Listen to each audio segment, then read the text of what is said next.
Hi everyone, I'm Airier, and today we're going to be looking at another of Puffin's Forest news stories. This is going to be RPG stories, a few stories from non-D&D systems I've played. I actually missed the non part. Yeah, this is a brand new video. It just came out recently, and I'm actually really stoked because Puffin's done a few podcasts about Magic, and honestly, I watch them. They're fun, and they're great, and also, yeah, he's a way better player than I am.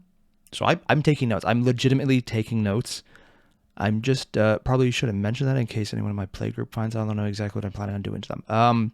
For anyone who I play EDH with, ignore everything I just said. Good. We had never had that conversation. But for everyone else, I'm just really glad to see more content like this from Puffin because between him, Joe Cat, and Dingo Doodles, this is what got me into D&D to start with. And just seeing anything else about any other types of RPGs he plays, I just really want to see his take because I value his opinion. He has a really good take on D&D, and just hearing how he told stories made me want to do it. And I've been in a bunch of campaigns now because of that, and it's fun. So I have no idea what we're getting into because I didn't look ahead and see what videos, or I guess non-D&D systems he's going to use. I know Starfinders is a thing. I don't know anything about it. Heard it's cool.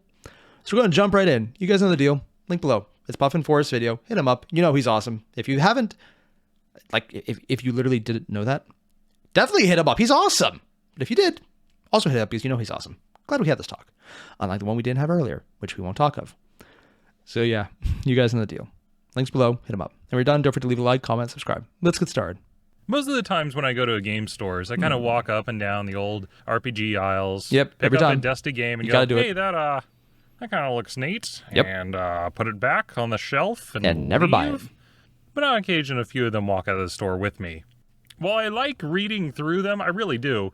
But running them for my group is another thing entirely. See, everything he just said is literally my dream and or nightmare because there's multiple game shops near where I live. And normally I was able to just walk out because, you know, there's no one to play with around. But then I recently found a really great play group that just has a literal, like 4 shelves taller than my room, filled, like literally filled in multiple levels of stacking of different systems and RPGs. And I was like, if I buy this and I bring it, there's going to be people to play it. Do you know how dangerous it is for a nerd to say, if I get a random game system, there are going to be people to play it on short notice? What he's saying right now is just reinforcing that paranoia that I am going to lose so much money buying all the games and not regret any of it. Well, I might have a week or two to learn a new system. My players don't. Yep. So I promised myself that one day I would go through and play some of the old, more obscure RPGs that I had collected. Oh, these are going to be the rare and ones. Then we did it, and man, there's a work. reason people don't run RPGs that way. Wow, I hope you guys really like that character you spent a week making, because you got to do it again next week. What? Anyway, these are some of the stories from the RPGs we played over that time. It's a few of these only lasted It's not a board week, game. It's more one-shot some several RPGs months. like D&D. Okay. So we're going to be taking a journey down the It'll take a week to make a RPG character? rabbit Oh, hole. shit. The first one I want to talk about is Phoenix Dawn Command. Remember? Anyone? Phoenix Dawn? Wait. What kills you makes you stronger? Oh, Phoenix Oh, so death is an integral part of this. That's weird. Command? When it came Never out, heard of it. everyone was talking about it. Sleek, sexy artwork, interesting, innovative design, character sheets. Get that shit out of here. What? Now you have decks. Ooh. Your character is a deck of stats, and whatever they were good at would come off the top more often. And when they leveled up, they'd swap out cards. Sounds really cool. It does sound really cool. In practice? About that. There were a few downsides to it. First, you were Random limited by chance? the cards. So if someone had the last 5 intelligence in their deck, and you didn't have it, you couldn't play it. So there was just a finite number of cards and a finite number of builds that you could do. Another interesting feature of the game was when the characters would die, they'd... No. We're not even going to get to the death thing. I'm sorry. Literally, you create a game, and your character stops being a character, essentially. It's like, hey, you know that character sheet you don't have? That's a deck of cards that you're no longer allowed to play? I'm not a game designer. And I could be very wrong here. And please tell me I'm wrong. But normally I would say if part of the game's mechanics is, hey, at this point, you stop being able to play the game, that's usually a bad thing. I like the idea of making it based on cards. the fact that there's a limited amount you're allowed to use in an RPG setting might need some tune-ups. You'd level up. In-game, there was lore that the PCs would respawn, which What? led to a lot of funny jokes, which I think you guys know where this is going. Okay, we have to defeat the evil wizard, Respawn? but we're not high enough level. Don't worry. Chuck, chuck. Pow, pow. Oh, God. Bing. Level When up. the system came out to big fanfare, I'm talking topping charts and review board top game of whatever year it came out. It just 2020? died, and I haven't heard 2012? anyone else talking about it. I don't even Side remember note, this one. Funny thing, while I was writing the script, I Googled the game just to find out if anyone's still playing it. And the top article is anyone still playing this game from 2019? So I'm partially justified. 13 So that was comments. Phoenix Dawn Command. Moving on to the next game Ooh, is cool art. Open Legend. No Another idea what this RPG is which either. Came out a few years ago. Big fanfare. Open source Major RPG? selling point were a few things. First, it did not have classes, Oh? but a point-buy system for traits, which I know the second I bring up, there's a flood of other games that also do that. It seems Most like of them. every few years there's a new RPG whose major selling point is not having classes, but whatever. Anyway, point is, we're moving on. Kind of like classes, Then personally. there was ability dice, which I hated. But one of the other innovative features was flexible spell casting. Okay, so Okay, I'm the interested. idea is that when you use magic or some other power, like a gadget or alchemy, they actually had designed it more similar to making an ability check in 5e. So the player would explain what they were trying to do.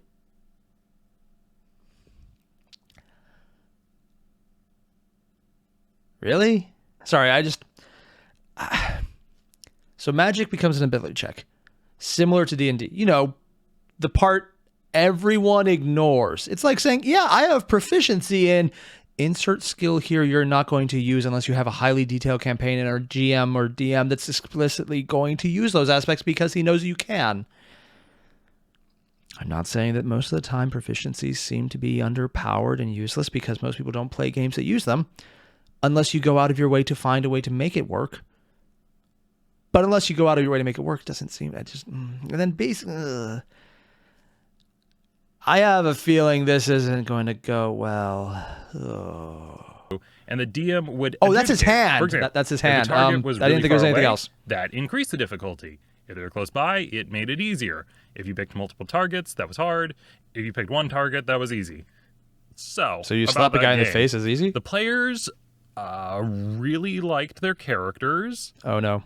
all the way up until their first combat. no. The flexible spell casting just turned out to be a bit too much for them. It really slowed down all the action.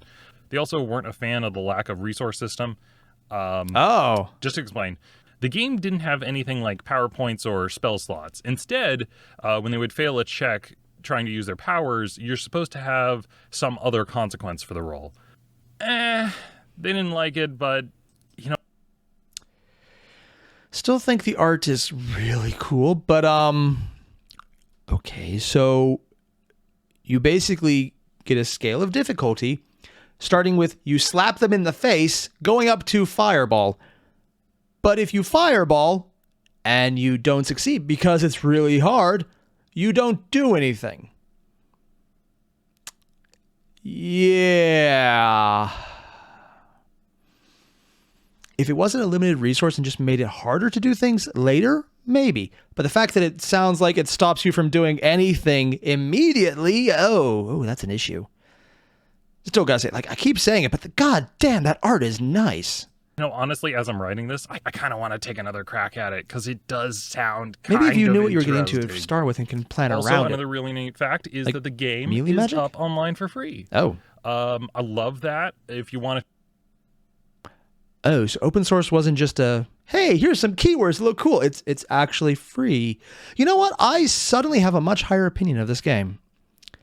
Like, I'm not even joking. I might bug a few people to run this just because it sounds like melee magic would be really useful, and I just like melee. I'm an idiot. I do a spellcaster who likes to get in melee and is not durable. I justify it by saying my character's an idiot. In reality, I'm an idiot. Check it out. I will put a link in the description to the I'm rules. just going to have to bookmark this. But man, that game was like one of the biggest disappointments. I went into it super Yeah, hyped, thinking sounds it like was you gonna be a need 9 out of some 10. kind of and internal after warning playing what it you're for doing, a otherwise bit, it would go- it dropped to like a 3. Although Yeah. it's floating around 10 a to a 5, 3. Ooh, probably. that's a big drop. On to 7th Sea. What? The game is set in a pseudo-European 1800s-ish setting with Oh, I thought that was in not German. Italy, not Spain, not Britain, during the not Victorian era with powdered wigs, high seas, and flintlock guns. Of the group I played with, I remember that most You people sure it's were not kind Victorian? of apathetic about it, but we had one player who was like really super stoked to play it. The way that dice worked in 7th Sea, instead of rolling dice tower. pass-fail, or even setback and disadvantage, something that you see in like Star Wars, it used What? an action-based system. The GM would describe the scene, and the players would make a roll and declare what they wanted to do. Dice that added up to a set of 10 was considered an action. What that meant... Oh, now this is interesting. I've actually seen this system be used somewhere else. Specifically, I think it's in Blood and Glory or Flesh and Glory, the new RPG setup for Warhammer. Yeah, I think they use a similar system of actions and then success rolls. I don't know it very well, but I know it's what Warhammer's used for their base model when they did their playthrough. was that when you rolled really well, you were doing more stuff in that scene. And if you Oh. botched a roll, you may only get to do one thing. Oh. There were also consequences, which you could spend your actions to cancel out. For example, Oh, I say see there's where a this court goes. dining scene. Someone might roll persuasion and get 3 success. And say for 1, they're chatting to get info, 2 is spreading rumors about a competitor, and 3 is buttering up the local noble. While the rogue, if he got a 1 in stealth, might sneak in, and that's about it. See, this, I see where the problem in this is. It's not so much that the system doesn't work well, it's that instead of seeing the rolls based on success, based on the actions you described, which I think is the Warham's model, this is you do the rolls and then you see what you can do out of what you might have described beforehand. So, yeah, it heavily rewards good rolling, but if you're not lucky and you just happen to roll a bunch of bad things in a row, you basically lose the game. And I don't mean like you failed. I mean, you literally lose playing time. That's worse than losing a game. If the game just like, okay, TPK, start over, you get to start over. This is, you're in the corner, you're doing nothing. Watch. Everyone else gets to have fun. Fuck you. That is, oh no. Oh no. Unless you can break that some way so you don't, like minimum successes just so you get to still play the game. No. The system was fine in scenes, very punchy, very quick. But It was nimble. It's just when you got down to combat was where it started to get clunky. The setting was great, and the system was good. It was solid. I liked it. better for There were social some silly interaction, moments steal it with for this. later. One example I can think of is the players had magic powers that they could activate. And these magic powers were based on their hero points. Oh. And hero points came to them from the GM, similar to like inspiration from good role playing or being in character. Oh. It's an interesting idea, But also and means... I ultimately didn't like it because it led to a lot of situations like this. What? Okay, we need to break into this prison. Hey, Kegsko, you're Russian, right? With spirit powers from Baba Yaga? Can you turn into a mouse? That's a thing you can do, right? I don't know, GM. Can I turn into a mouse? Do I have to do some more Shakespeare to get my powers back? Moving on to Fantasy Age. Oh. So he literally has to impress the DM enough to be able to do anything.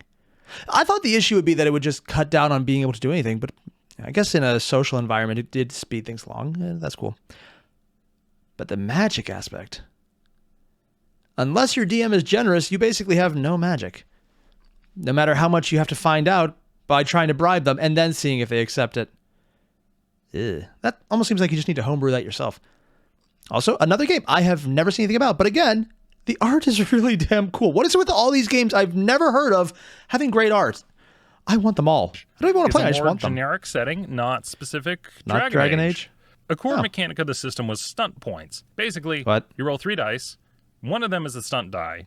You then expend the stunt points to perform various maneuvers. Oh. For example, you'd roll an attack, then you get stunt points, and then you could spend the stunt points to do a sudden move, a counterattack, sweeping blow, or taunt. It made fighting a little bit more involved as the players would decide what they wanted to do, roll, and then Interesting think, little ooh, effect. I have some stunt points, and then pull up a chart But and when spend you get them some like it breaks was a menu at a restaurant of easily. death. One of the You are things really which better? was constantly an issue in it was the game kind of had a numbers problem. What? Where it expected the fights to go on for 10 rounds or so per encounter, or have multiple small encounters throughout the day. A But part of this problem was that melee attacks were not keeping pace with the huge health jumps that players and monsters would receive every level. Unfortunately, because it was a core mechanical issue, there wasn't really an easy solution to this, since lowering hit points broke the spellcasting, increasing damage broke the magic, lowering magic damage broke the mana curve, and increasing attacks broke the stunt dice. I mean, there's probably a homebrewed version of this I'd have more fun playing, but I would want a complete overhaul to the system to make it. lowering hit points broke the spell casting? Does that mean you would kill the enemies too fast, or did you have to spend... How do they set this up in such a way that every single aspect is related to a different aspect, which sounds really cool up until it doesn't work on any of it?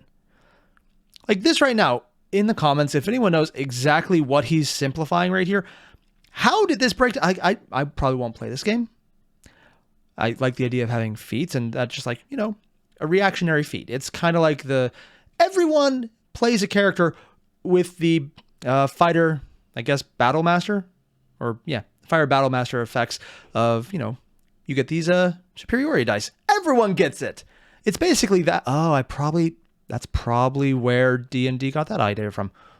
Or this came out first, or D&D came out with it first, and this is based on that. I wonder. Could be either way. I haven't looked it up. I'm not really curious enough to do it, but I'm very curious to find out if anyone can tell me how this just broke like this. Work. Loved most everything else in the system. The flexible character creation, And the how fighting they would probably did just take feats way was too great. long. The spellcasting was awesome, where you got to pick 2 domains. So a bard might be healing and inspiration, while a cleric might be healing and life. Ooh. Very cool. When you picked a domain, you got 2 cantrips, Wait, is that and blood? when you leveled up, you would unlock Blood high-level bath? magic, and the even hell? unlocking domains ultimate magic, or branch out into some other domain. Super neat.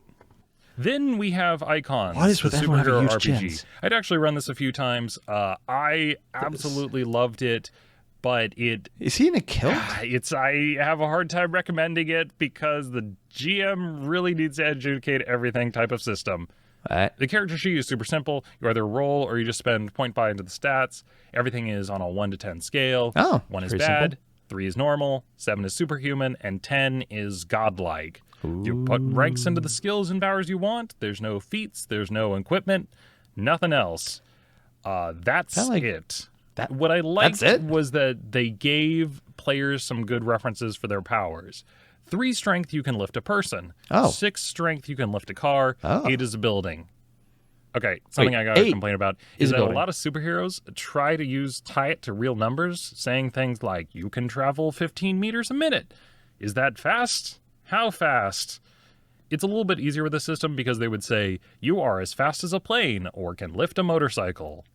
Now, the complications came up the second you start to use your powers, and a few of them were weird. Like, for example, there's a power that just says time control. Time control. You can exert influence over the flow of time. Choose one of the following power effects you can create. Duplication, fast attack, precognition, postcognition, stunning burst, super speed, and all of its extras. Time travel, moving back and forth through time. It is up to the GM whether history can be altered or not. If so, to what degree you can acquire the other power effects as extras.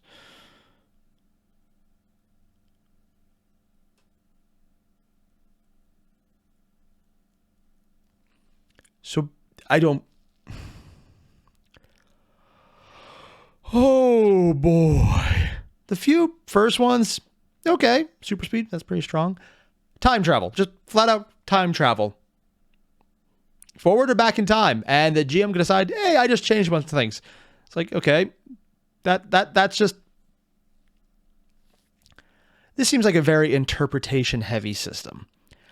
And it actually sounds fun if you have everyone on the same page and you all kind of agree on what you're about to do, because I'm reading time travel as described right here going, okay, if my relevant stat is a 10, I am now God. Not godlike, I am God. We don't have enemies because I killed them all at birth, but none of them ever died because none of them were ever born. So I have never killed anyone because time travel.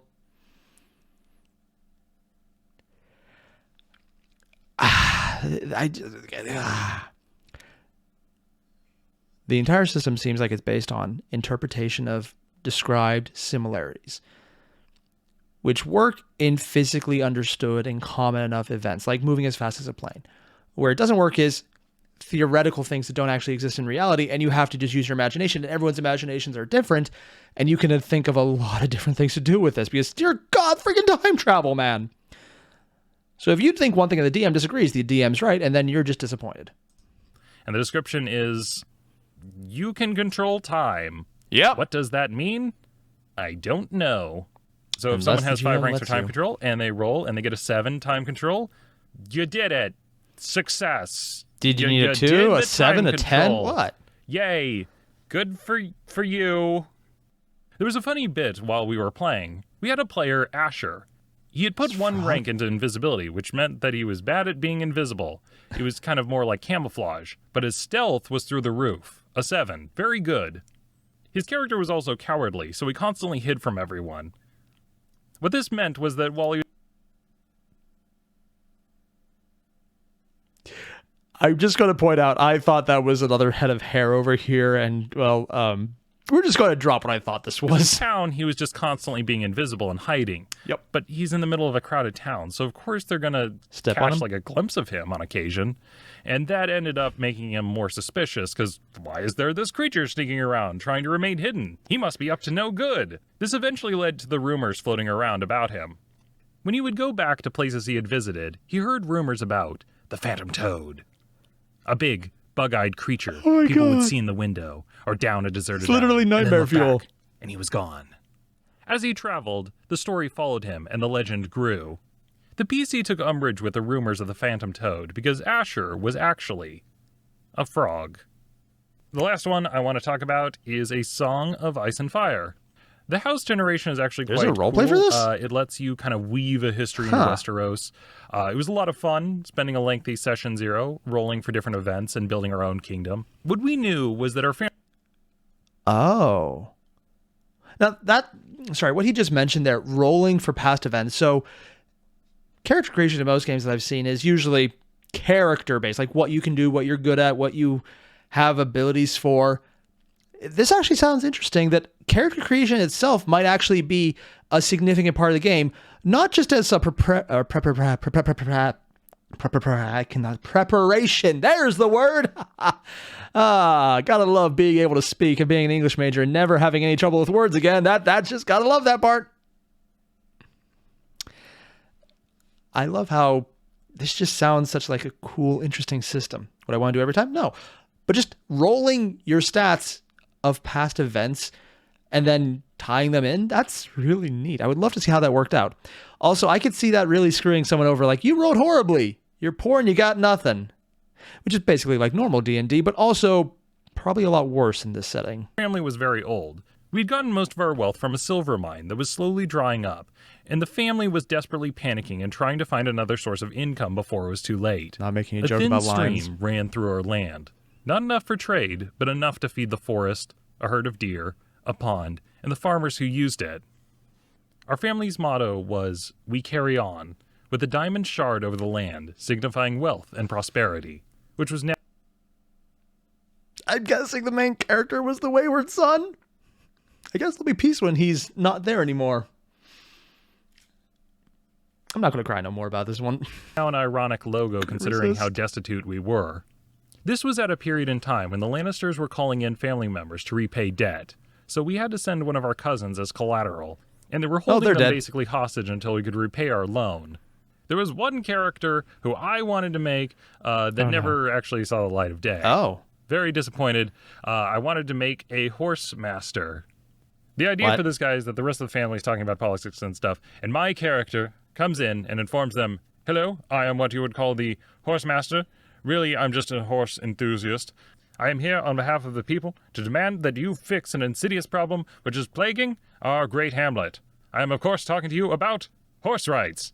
Yes, What? the rights of horses are a common problem among the people. They demand 5 meals a day, a warm bed, blankets, and no more wageless He's labor. insane. I have love here it. a petition signed by them. Flipping them the document was just my signatures over and over. Carl Baglist.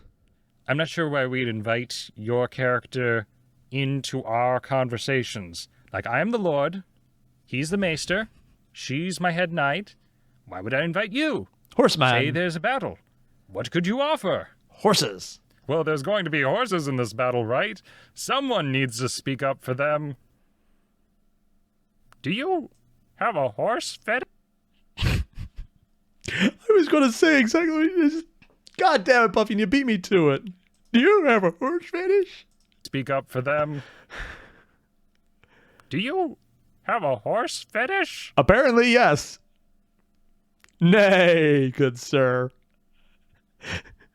What happens in the stable? My proclivities are not up for discussion. Wouldn't even I be tell the you, weirdest the one. people will not be Westeros is kinda silenced. fucked up. They demand the rights of horses and the freedom that they... Free rides. They took him I out had back. to make another character after that. Eventually, the character I did end up making Also that got killed? we wove into the story was that I was playing as the uncle. Yes, nothing could go wrong. We have a young lord and the uncle who just wants to help his nephew. That's great. I'm sorry. I love how he goes from horse enthusiast, not fetishist, to hi, shutty boy. You like gladiators? I don't even... God, the face is so rapey. Like, Nothing be could go wrong afraid. there.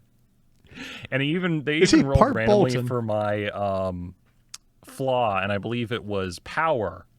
Yes, so my character had a weakness where he coveted power. Shocking. And had a scar over his eye.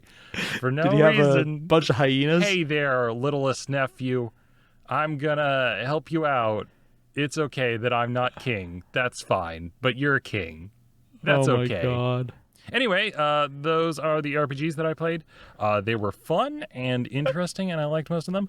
I think when we were talking about new RPGs, I like seeing something that's innovative or different, because you can never know when you're going to see a new rule or a new mechanic that you want to carry to the next one. Mm-hmm. I tend to talk about some of the weird... Actually, when he mentioned carrying a rule into the next one, the entire idea of actions based on scores sounds like a great idea to use in social situations where normally it's so cluttered in D&D that everyone's just like, oh, we're going to do a dozen things.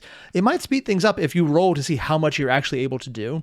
If there was some way to implement that into D&D, and I may be saying this because if my DM hears this, I'm not above begging. I am not above begging. It would be kind of cool to do that. Please. If we leave it to my normal rolls, I will get nothing done because my normal rolls suck. Weird rules quirks, and I think that it just makes that those are just what's more interesting to talk about. And when something works, you just kind of go, that works, and move on.